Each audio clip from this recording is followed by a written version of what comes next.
भर उन्हाळ्यात रंजना बेडच्या एका कोण्यात बसून थरथरत होती.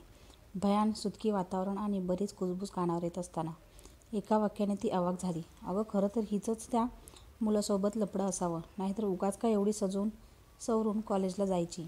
हो, तेच तर. या दुसऱ्या व्यक्तीच्या प्रतिसादात्मक वाक्यानंतर ती ताडकन उभी राहिली. अश्रू वाहत असले तरी तिचे डोळे जणू त्या क्षणी अंगार बनले होते. बस, थांबवा ही बडबड आणि निघून जा इथून सगळे, असं उद्गारून ती पुन्हा जमिनीवर कोसळली. या वाक्याने घरी आलेली बरीच गर्दी निघून गेली. राहिली ती रिकामी खोली आणि नीरव शांतता. काय झालं काही वेळापूर्वी हे समजण्यासाठी मनस्थितीत नव्हते. मलमपट्टीतून रक्त वाहत आहे हे पाहून जखमेला क्रीम लावत असताना आईने रंजनाला घट्ट मिठीत भरलं. आता मात्र दोघींच्याही अश्रूंचा बांध फुटला आणि रडू लागल्या. आई, तुलाही वाटतंय का ह्यात माझीच चूक आहे? रंजनाने आईला अगदी कळवळीने विचारलं. आई बोलणार इतक्यात, नाही, ह्यात चूक खरं तर माझी आहे. साधा विषय समजून मी दुर्लक्ष केलं आणि तुला ही करायला लावलं. मला माफ कर, हुंदका देत तिचे वडील म्हणाले. खरंच माफ कर मला, रंजनाचे वडील सुमित कर्णिकर म्हणाले. बाबा, सांगा ना सगळ्यांना की यात नाहीये माझी काही चूक. दरवेळी का नेहमी मुलीच दोषी ठरतात? का त्यांनी त्या मुलाला थांबवलं नाही? का त्याने जेव्हा माझ्यावर चाकूने हल्ला केला तेव्हा सगळ्यांनी बघ्याची भूमिका घेतली? का ते त्या मुलाला काही न बोलता माझ्यावर लांछन उडवतायत? माझं काय चुकलंय? रंजना कळवळीने विचारू लागली. बाळा, समाज जेवढा चांगला आहे तेवढा वाईटसुद्धा आहे. लोक खोटी झापड लावतात डोळ्यावर त्यांच्या. आई शीतल नाराजीने रंजनाला म्हणाली. हॉस्टेलमधून घाईने आलेल्या तिच्या बहिणीने म्हणजेच साधनाने नक्की काय झाले मला कोणी सांगेल का असं विचारलं.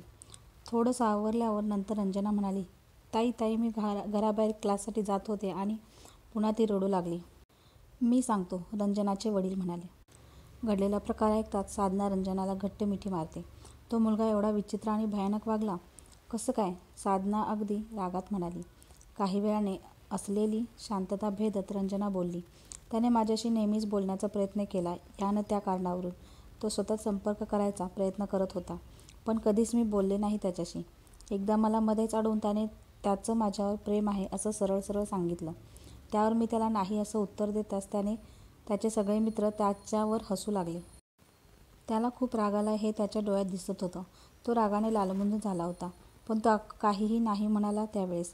मला वाटलं सगळं संपलं, त्याने माझा विचार त्याच्या डोक्यातून केव्हाना काढला असेल असं मला वाटलं होतं. पण नाही, असं काहीच घडलं नाही. त्याने मनात राग धरला होता. तो दुस्वार करत होता माझा, हे लक्षात आलं नाही माझ्या. त्याने माझं मागे येणं पूर्णपणे बंद केलेलं. पण आज अचानक तो घराबाहेर थोड्या अंतरावर उभा होता. मी बघून दुर्लक्ष केलं, पण तो जवळ आला आणि म्हणाला, माझ्यावर प्रेम आहे की नाही तुझं?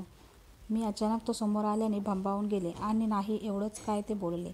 तिथून निघून जायचा प्रयत्न केला तर तेवढ्यात त्याने मला पुन्हा अडवलं आणि म्हणाला, तुझी हिंमत कशी झाली नाही म्हणायची?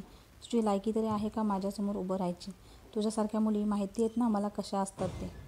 हे ऐकून मी त्याला रागानेच म्हटलं, नाहीये ना, नाही लायकी माझी, तर का मला त्रास देतोयस? कळत नाही का साधं बोललेलं, नाहीये माझं तुझ्यावर प्रेम. हे ऐकल्यानंतर त्याचा रागाचा पारा चढला. त्याने खिशातला चाकू काढला आणि मी निघून चाललेले असताना त्याने मला मागे खेचून चाकू पोटात खुपसण्याचा इराद्याने उगारला. मी प्रसंगावधान राखून त्याचा चाकू हाताने धरला. त्यात माझा पूर्ण हात कापला गेला.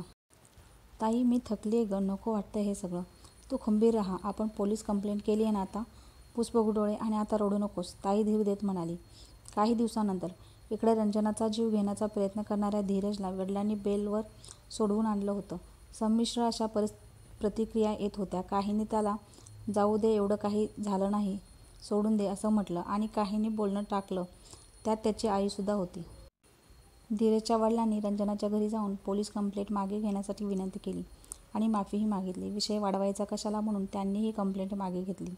आई, मला जेवायला दे जरा, मला जायचंय थोडा वेळ बाहेर, धीरज आईला घाईतच म्हणाला.